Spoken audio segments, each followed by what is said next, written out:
Hello everyone. So we are here with the series जिसमें हम class 12 psychology NCERT के सारे चैप्टर्स की डिटेल्ड एक्सप्लेनेशन करेंगे। As we know that exams are approaching, so it's high time to clearly understand all the concepts. So let's start. Today we are going to do chapter 1, variations in psychological attributes.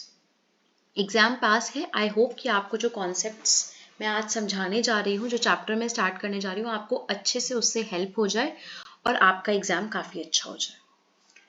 Okay, so first of all, if we'll look into the name of the chapter, it says variations in psychological attributes. So what is variation? Variation is basically a variety, अलग अलग चीजें जो कि same नहीं है। और हमारे psychological attributes में हमें ये तो पता है कि हमारे पास फिजिकल एट्रीब्यूट्स होते हैं, जैसे हमारी शक्ल कैसी दिखती है, हमारी आंखें किस कलर की हैं, हमारा हेयर कैसा है। ये सब हमारे फिजिकल एट्रीब्यूट्स होते हैं जो हम आसानी से देख सकते हैं या उसे अज्यूम किया जा सकता है just by looking at it कि हाँ ये ऐसा है। लेकिन साइकोलॉजिकल एट्रीब्यूट्स एक ऐसे एट्रीब्यूट्स होते हैं जो कि आपको एकदम से बाहर से नहीं दिखते, जो आप बाहर से इन्फर नहीं कर सकते कि हाँ ये पर्सन की पर्सनालिटी ऐसी है, या इंटेलिजेंस, क्रिएटिविटी, XYZ जो भी चीज़ें हम करने वाले हैं वो क्या है। उनको हमें करने के लिए हमें कोई ना कोई मेथड का इस्तेमाल करना पड़ता है, असेसमेंट मेथड का इस्तेमाल करना पड़ता है, और उन एट्रीब्यूट्स को हम साइकोलॉजिकल एट्रीब्यूट्स कहते हैं। Okay, which are different from physical, which are easily seen, but it is not something which is easily seen, so we have to assess it. So if we will look into the chapter, we are going to start with the first topic, which is individual differences in human functioning. ठीक है, तो हमें ये पता है कि individual variations बहुत common है। आप इवन ट्विंस भी जो भाई बहन हैं या भाई हैं या बहन हैं जो भी है, उनमें भी इतने डिफरेंसेस होते हैं।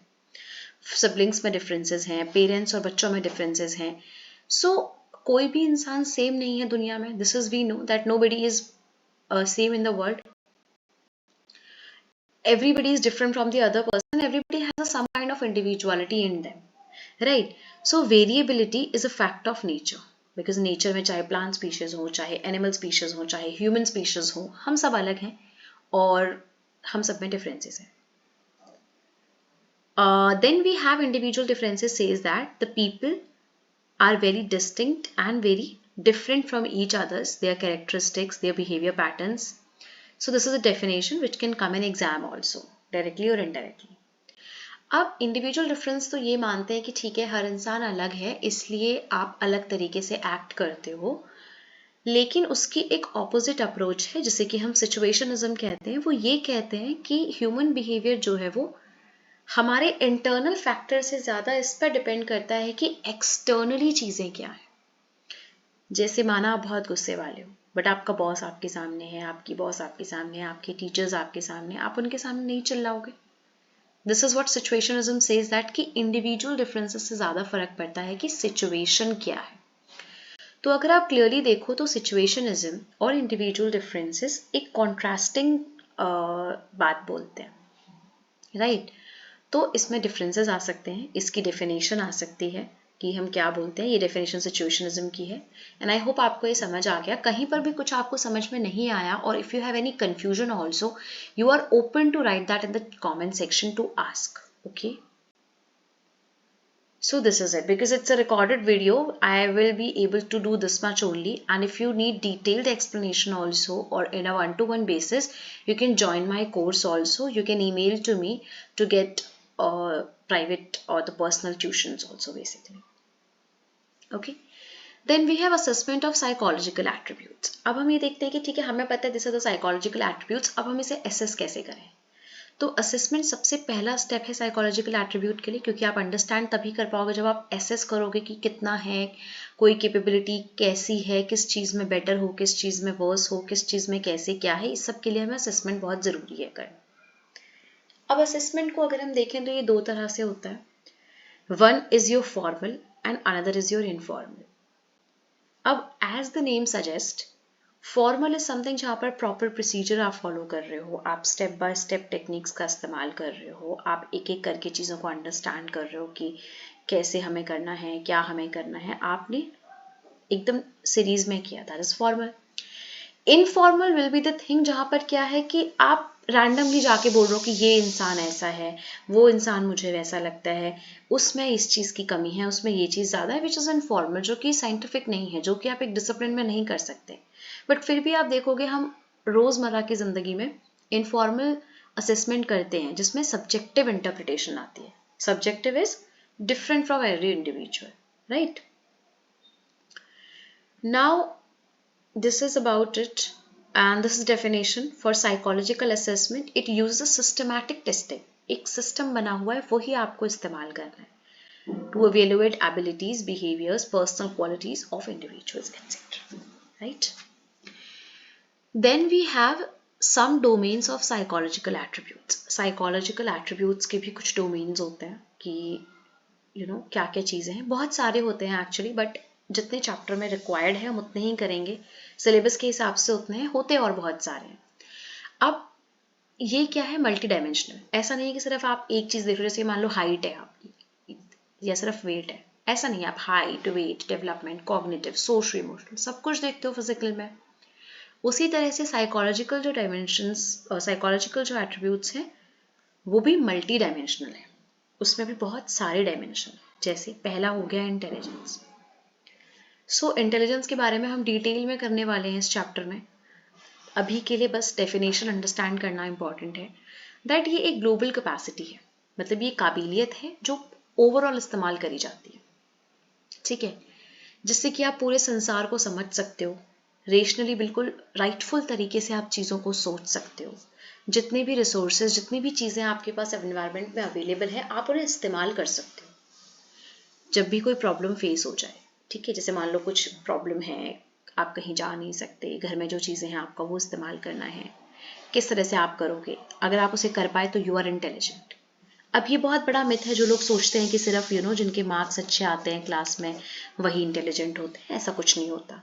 इंटेलिजेंस एक ग्लोबल कैपेसिटी है जो हर किसी चीज़ में दिखाई देती है, ठीक है.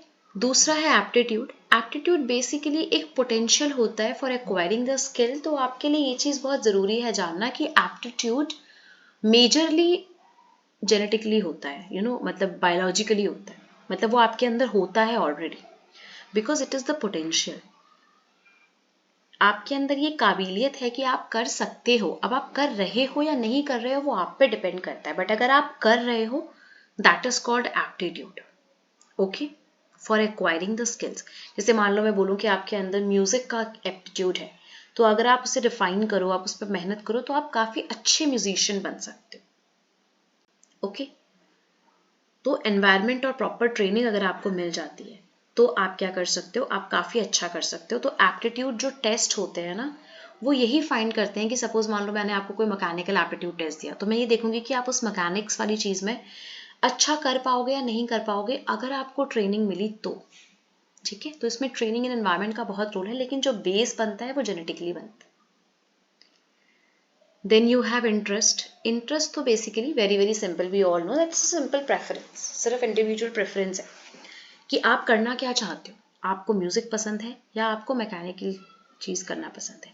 अब आपको वो आता है या नहीं आता है वो तो बात की बात है, लेकिन आपको इंटरेस्ट किस चीज़ में है, आपकी प्रेफरेंस क्या है, कि दो काम दिए तो आप क्या करना ज़्यादा पसंद करोगे, okay. This is interest. Then we have personality. Personality का तो चैप्टर 2 पूरा चैप्टर अबाउट पर्सनैलिटी है. आई होप अभी तक ये आपको पता है, हम करेंगे डिटेल में, बट अभी के लिए हमें बस इतना जानना है कि ये एक रिलेटिवली एंड्योरिंग कैरेक्टरिस्टिक है. मतलब एक ऐसा कैरेक्टर है जो काफ़ी समय तक रहता है, एकदम से बदलता नहीं है, बहुत सालों लगते हैं उसे बदलने में, और वो हमें दूसरों से अलग करता है. हम कैसे चलते हैं, कैसे बोलते हैं, कैसा बिहेवियर रखते हैं, दिस इज ऑल पर्सनैलिटी, ठीक है. Then last we have values. होते बहुत है जैसा मैंने पहले बोला, बट इसमें हमें सिर्फ इतना ही करना है. So we have values. Values तो एंड्योरिंग बिलीफ है, जैसे हम बोले कि एग्जाम में चीटिंग नहीं करनी है, कभी झूठ नहीं बोलना चाहिए. आपकी खुद की वैल्यूज हैं, आप नहीं करना चाहते बुरा किसी के साथ, तो this is the enduring belief कि कैसा एक आइडियल मॉडल होना चाहिए. आई होप इतना क्लियर है. नहीं भी है तो आप कमेंट सेक्शन पे अपनी क्वेरीज या अपने डाउट्स लिख सकते हैं. चैनल को सब्सक्राइब करिए ताकि आपको पता चल जाए नोटिफिकेशन जब भी आए, एंड सपोर्ट करिए ताकि मैं आपको लास्ट ईयर के क्वेश्चंस, आंसर्स और सैम्पल क्वेश्चंस कराऊं, जिससे कि आपको बहुत ज़्यादा प्रिडिक्टेबल क्वेश्चंस पता चले बोर्ड्स में क्या क्या आ सकते हैं या आने वाले हैं। ठीक है, then we have assessment methods. अब हमारे पास कुछ असेसमेंट मेथड्स होते हैं कि हम असेस कैसे कर सकते हैं। तो पहला है psychological test, which is very simple कि बस आपको टेस्ट आपने बस देना है और कंडक्ट कराना है, लेकिन इसे बनाना बहुत मुश्किल है। एक साइकोलॉजिकल टेस्ट को ऑब्जेक्टिव स्टैंडर्डाइज बनाने में बहुत समय लगता है, बहुत एफर्ट्स लगते हैं, लेकिन अगर एक बार एक ऑब्जेक्टिव टेस्ट बन गया तो उसे आप इजीली एक डिफाइंड पॉपुलेशन पे दे के जान सकते हैं कि ये डायमेंशन में वो कितना स्कोर कर रहे हैं। Then you have interview. Interview is basically कि 1-to-1 बेसिस में you are talking to an individual to gather the information, या फिर ग्रुप में बात कर रहे हो या जैसे भी आप कर रहे हो। इंटरव्यू यानी दूसरों से चीज़ को जानना, उनसे ही पूछना कि कैसा आपको लगता है या क्या है। Then we have case study. तो केस स्टडी एक इतना इंटरेस्टिंग मेथड है कि इसमें सारे जो मेथड्स हैं वो इस्तेमाल किए जाते हैं अगर ज़रूरत पड़ी तो।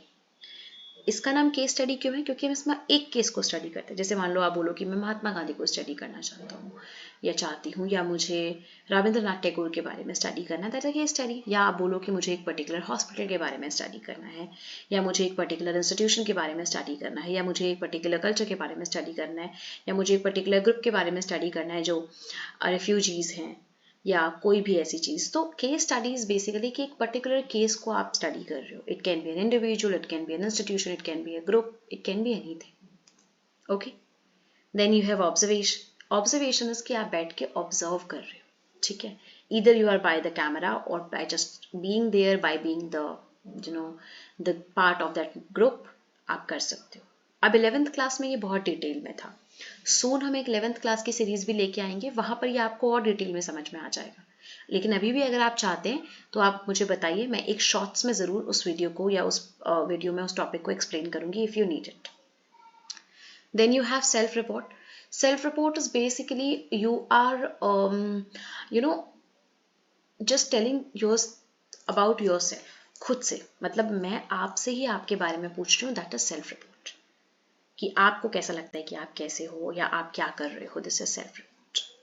ठीक है, उसके बाद जैसा कि मैंने कहा, इंटेलिजेंस हम डिटेल में पढ़ेंगे, तो वो हम स्टार्ट करेंगे। बट इंटेलिजेंस के बारे में हम कल की क्लास में स्टार्ट करेंगे, जो इसी सीरीज का नेक्स्ट पार्ट होगी। आप चैनल को सब्सक्राइब करिए, नोटिफिकेशन ऑन करिए, ताकि आपको पता चल जाए कि वीडियो आ गई है और आप देख सकें। मैं इंडिविजुअल भी ट्यूशंस प्रोवाइड करती हूँ। If you want you can mail me at that also. Intelligence की हम डेफिनेशन करेंगे, किसने क्या क्या बोला, किसने स्टार्ट किया, सबसे पहला कॉन्सेप्ट किसने स्टार्ट किया, क्या क्या थ्योरीज स्टार्ट हुई हैं, ये सब कुछ हम डिटेल में करेंगे कल। So now this is it for today. We will meet in the next video with the next topic, and I will make sure that I will complete the chapter, all the chapters actually, before your boards exam. And also, if you will support me, I'll quickly bring some questions also for that.